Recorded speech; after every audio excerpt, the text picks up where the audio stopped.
James Watt inventó la máquina de vapor.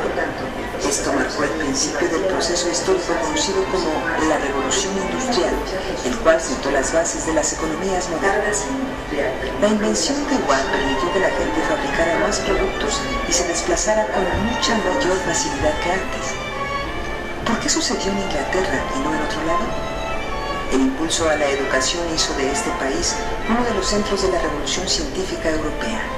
Uno de los avances tecnológicos de este periodo fue precisamente la máquina de vapor. Las máquinas inventadas en esta época funcionaban a base de carbón. Inglaterra tenía la ventaja de contar con grandes reservas de este mineral. Además, gracias a su situación geográfica y su acceso al mar, este país pudo comerciar con sus vecinos de Europa Occidental. Las libertades políticas que prevalecían en Inglaterra dieron lugar a las leyes que procuraron la protección a la propiedad privada.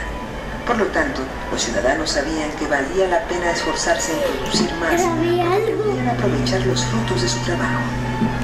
La revolución industrial permitió que las condiciones de vida de una gran parte de la población mundial mejoraran de forma significativa.